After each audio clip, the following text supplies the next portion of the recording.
guess this is pretty much it for boating stuff. It's not the season right now, so there's a lot of farming activity going on there. This is pretty much the canal, and the lilies and lotuses are not blooming. Boats are parked up ahead, but there's no boating happening. Nonetheless, the ride here was fun. Really enjoyed it.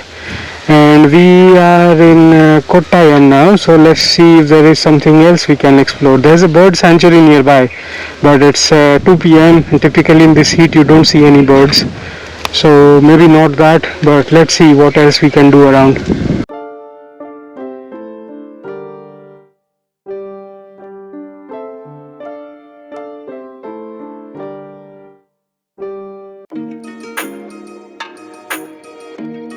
Looks like they had some supplies come in, and look at how the fishermen are maneuvering the boats. They have a rope here to tug the boat using a big pole to align it, and then motor of course can't be used because too many lotuses. Let's get a closer look.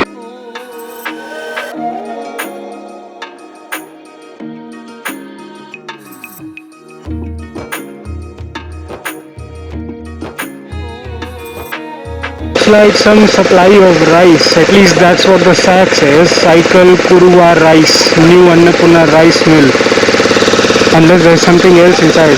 Oh, it's the same produce that I was seeing. I think it's filled up in the sacks. These are just recycled sacks, and they are being taken away from here to wherever they're supposed to be sold. So this is their trade route now, because there's no tourism happening at this point. Interesting find. So I guess I'm seeing the life of the local villagers and fishermen, and well, mostly the locals out here.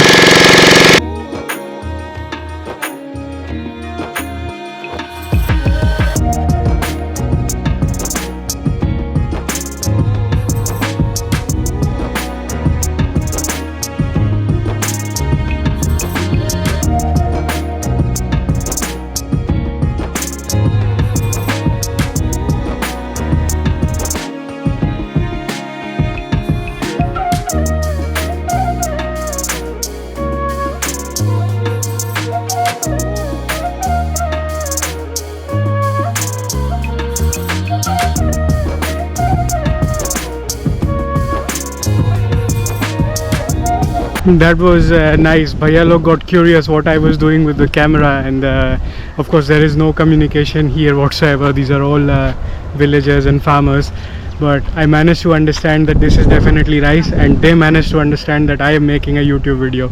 Other than that, we are just in vibing. We have no idea who's doing what, who's saying what. Everybody is saying their own things, but enjoying life. Anyways, I found an aqueduct that's close by. Let's see if that compares to Mathur Aqueduct at all, or if it's gonna be an underwhelming experience. I don't really know, but at least we solved one mystery here, that they are actually growing rice and consuming rice. There's no concept of wheat out here, because I haven't had chapati in a while anyway. So yes, mystery solved. This is all unpolished rice that has been harvested, so probably they are taking it to a rice mill somewhere.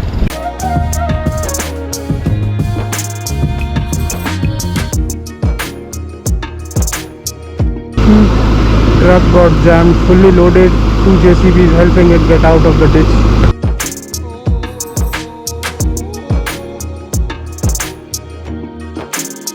The truck has been stuck here for like an hour or longer. Was here when I went there, still here, almost out. I stopped by here for a cold drink break and saw it stuck and struggling. 2 JCBs.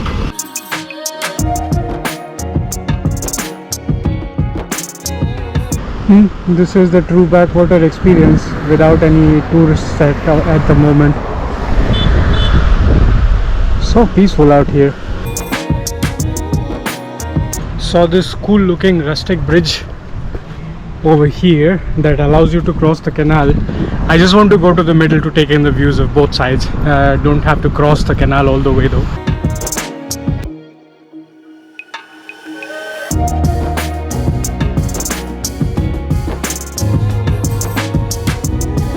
This is really nice. Cool breeze, mild sun because it has become cloudy, view of the backwaters, and zero tourists. I'm all alone on the entire bridge on either way. I can go this way, I can go that way, but I prefer to stay in the middle to take in the views of both sides from one place. but yeah, it doesn't look like there's a whole lot of tourists in this area. And the aqueduct is along the way, so I just randomly saw this and stopped. And we are starting to finally see some shops, some bakery shops, so food is back on the highway, but although I don't need it now, I'm full. But yeah, somehow for a long patch there was suddenly no food, and I was wondering, like, where did everybody go? The food in Alleppey and Kottayam area is a little bit, I would say, scarce to find. I won't say hard to find, but it's a bit scarce. And alfam is something that I'm finding everywhere, so I've had it 2-3 times already. But other than that, Kerela special meal, I found it only today. Yesterday I couldn't find anything. Could be because it was a Sunday, could be because, I don't know, people are just not opening the shops in the afternoon, whatever be the reason. Anyway, let me enjoy these views peacefully for a little bit before we resume the ride all the way to the aqueduct.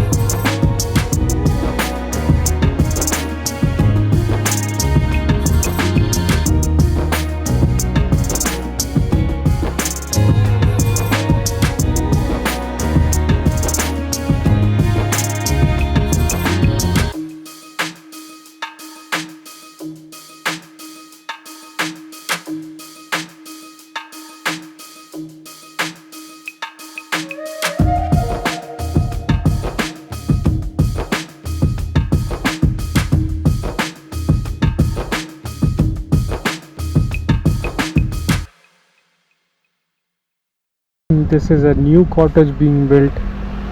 Most of them have a very big courtyard area and a very big access path to get to it. Pretty nice, a western kind of concept. Lots of nice space and nice greenery around. So got to the Kothanalloor Aqueduct Bridge.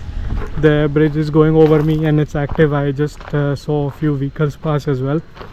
I don't hear any water though, but anyways, let's try to get a little bit further down to see what the views look like. This is very odd. Why? Because instead of water passing through the aqueduct, we have railway tracks going there, and there is no water anywhere. So I guess this was somewhat of a fail in the sense that this is not an aqueduct at all. But I mean, maybe back in the day, because of course it's for water passage. But now, in terms of the views here, not so much. The ride here, 10 on 10. Really loved it.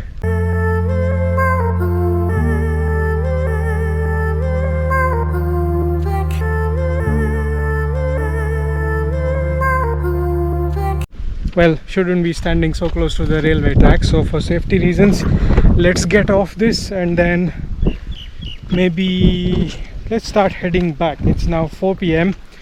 Probably it's gonna take about 1.5 hours because Kottayam is about 50 odd kilometers from Alleppey. So by the time of sunset, I want to go to one of the beaches and enjoy a sunset from there. Whatever view we can find, let's see what that looks like. So let's start heading back towards Alleppey now.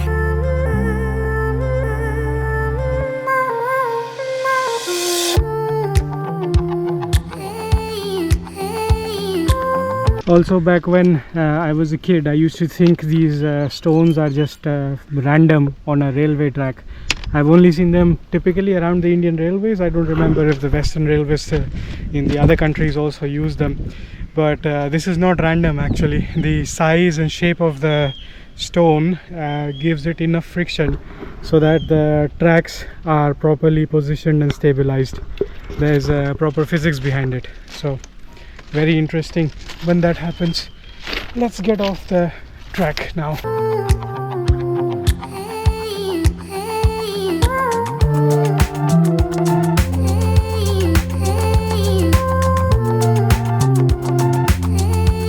These were the railway tracks we were seeing down there at the aqueduct.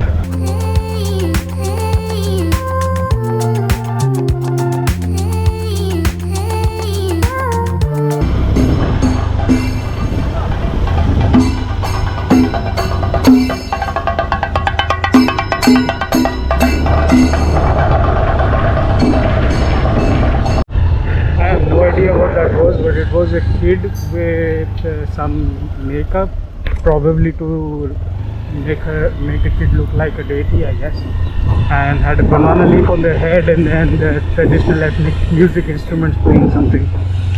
Not sure what that was for, but everybody was wearing ethnic wear, so I'm guessing it's something to do like a ceremony. The music here also.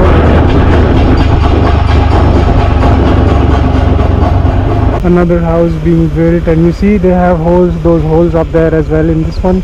The one on the ceiling is for the lights, the one on the vertical wall, still no idea, but everybody has them.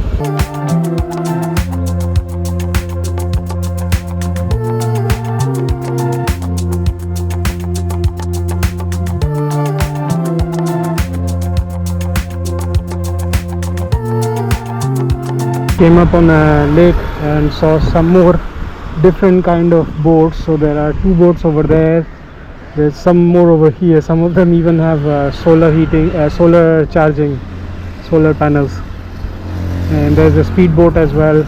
So just decided to take a quick view. And also up ahead there is the Vembanad Lake, so thinking of going there first to see if I have a good view of the sunset before heading over to the seaside, because I just saw the seaside sunset yesterday. So let's see how that goes.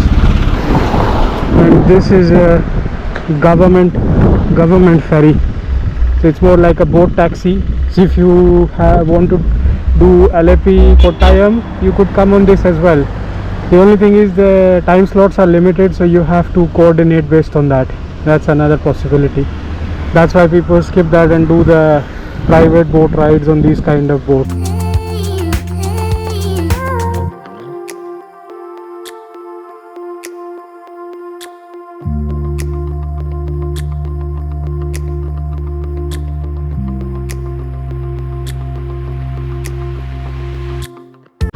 That's the bird sanctuary side, Kumarakom Bird Sanctuary, and there is also the Water Capes Kumarakom accommodation by the Government Tourism of Kerela.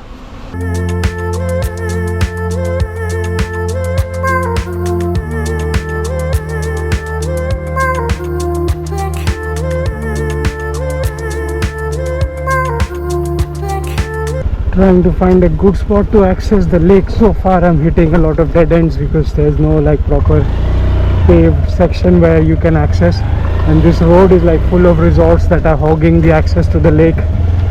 So just tracing a path with the canal to try and get to the jetty port somehow. Okay, so found the houseboat terminal Nalupanku. It's right up ahead. From there we have access to the lake, so this is good. Had to ask locals for a few directions, but finally here.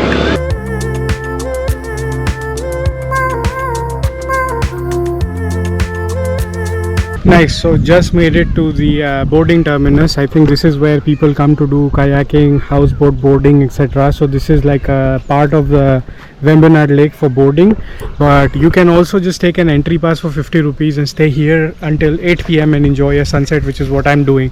So no kayaking, no nothing, just gonna stay here, and the sun is right there. So this is the Vembanad Lake, like sort of backwaters, and you can stay here within the premises until 8 p.m. So we're gonna go walk around, take a good spot for the sunset, and we're gonna enjoy a lake sunset today.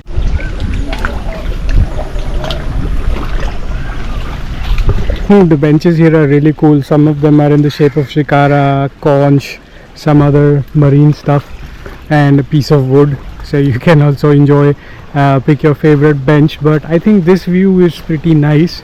It's very cloudy today, but anyways I have like a very stable platform to mount my tripod on and enjoy a time lapse of whatever I get. But this is a nice view.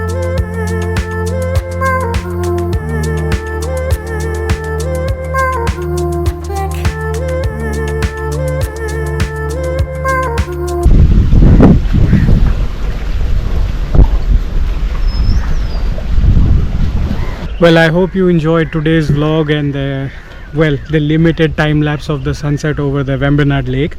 I am enjoying the sound of the waves out here for a little bit longer while there is still some sunlight left, and then we still have 40 kilometers to get back to our homestay, but it should take about an hour or so, so not a very bad idea to be here for sunset. There are lots of resorts. We are in Kumarakom, so we are not in Alleppey, and there are lots of resorts out here because most of the people that do houseboating and stuff, perhaps they want to stay here a little bit longer to enjoy a little bit more of the lakeside, do a little bit of kayaking, etc. So that could be a possibility if you're looking more for a luxury stay out here, but I am satisfied with whatever I could see. With that, I'll end this episode. This is the Rustic Wanderer signing off. See you again the next time.